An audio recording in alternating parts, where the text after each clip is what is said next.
Assalamualaikum warahmatullahi wabarakatuh. Perkenalkan, saya Rea Thalia Salsabila akan mempresentasikan literatur review saya dengan judul Pengaruh Tata Kelola Rumah Sakit yang Efektif Terhadap Kualitas Pelayanan. Hasil literatur review pada kali ini menyoroti mengenai peran positif prinsip-prinsip good corporate governance seperti akuntabilitas, kesetaraan, dan partisipasi dalam meningkatkan kualitas layanan kesehatan. Selain itu, pemberdayaan sumber daya manusia dan praktik tata kelola yang baik juga terbukti berkontribusi positif terhadap kualitas layanan karyawan di rumah sakit. Responsivitas, kesetaraan, dan transparansi terbukti berpengaruh pada hasil kesehatan pasien.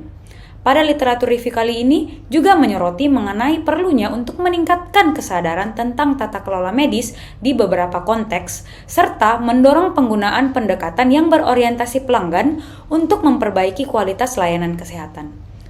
Hasil-hasil ini menekankan pentingnya tata kelola yang efektif dalam mencapai layanan kesehatan yang berkualitas di rumah sakit.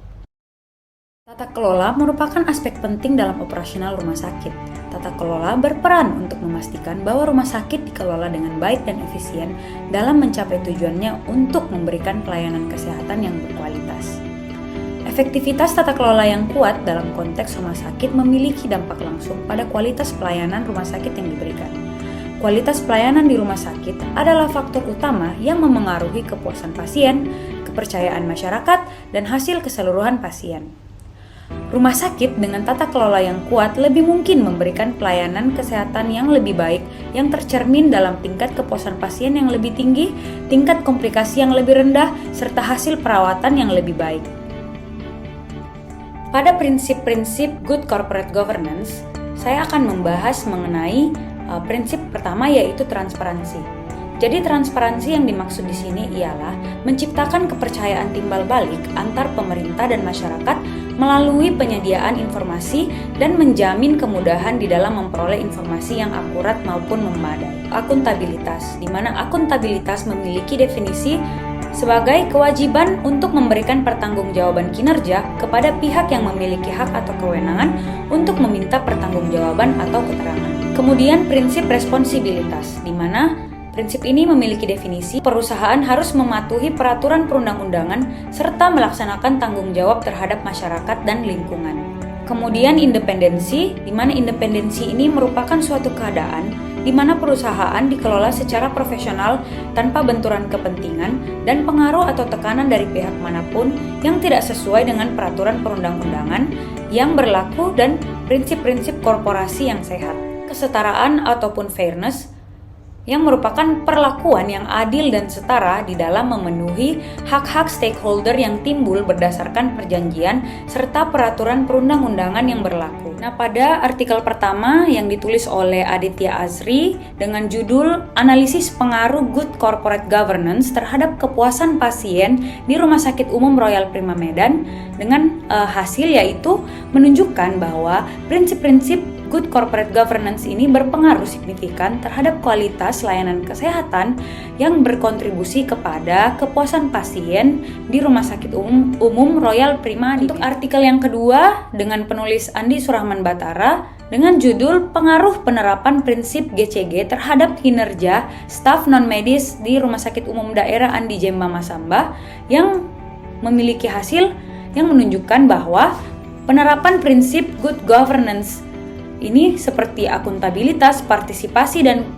keadilan berdampak positif pada kinerja staf non-medis di rumah sakit di Andi Jemba Masamba. Artikel selanjutnya dengan penulis Rizky Eka Putra dengan judul The Influence of Empowerment of Human Resources, Good Governance, Monitoring and Evaluation of the Quality of Employee Services in Public Hospital of Fatima Embung Area in Batam City, yang memiliki hasil bahwa dia menemukan hubungan positif antara pemberdayaan sumber daya manusia, tata kelola yang baik, pemantauan dan evaluasi, dan kualitas layanan karyawan, di mana pemberdayaan sumber daya manusia dan praktik tata kelola ini berdampak positif pada kualitas layanan karyawan. Artikel selanjutnya yang ditulis oleh Ahmad Martada dengan judul Effective Governance for Healthcare Administration in Pakistan Public Hospital, yang memiliki hasil yang menunjukkan bahwa kesetaraan, responsif, dan transparansi berpengaruh signifikan terhadap hasil kesehatan,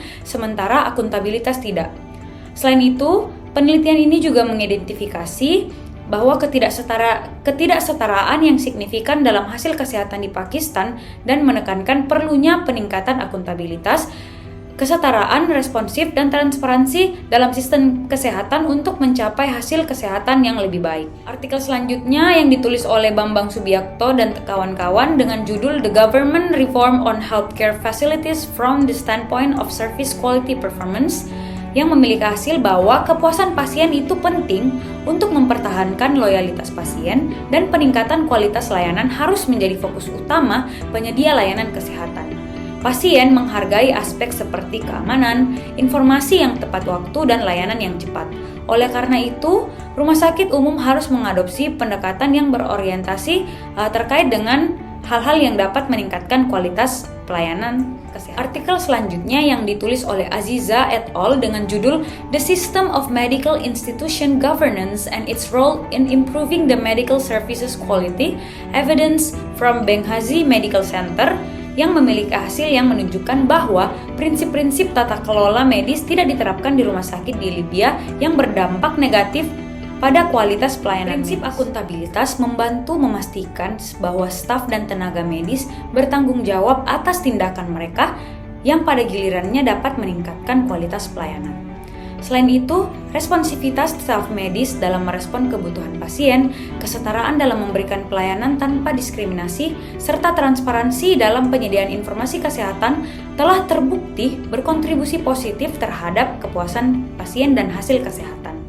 Kemudian, pemberdayaan sumber daya manusia memungkinkan staf, non-medis dan medis untuk merasa lebih dilibatkan dalam pelayanan pasien dan memiliki kontribusi yang signifikan dalam meningkatkan kualitas pelayanan. Kesetaraan dan keadilan memastikan bahwa setiap pasien diperlakukan dengan adil dan setara, menciptakan lingkungan yang kondusif bagi pelayanan yang berkualitas. Dan yang terakhir, kesadaran akan pentingnya tata kelola medis juga harus ditingkatkan untuk memastikan kualitas layanan medis yang lebih baik dan menghindari praktik korupsi dalam sistem kesehatan. Berdasarkan beberapa uraian artikel yang sebelumnya telah dijelaskan, kita bisa mengambil kesimpulan bahwa tata kelola yang efektif ini merupakan faktor kunci yang paling utama dalam mencapai pelayanan kesehatan yang berkualitas. Sekian dari video saya.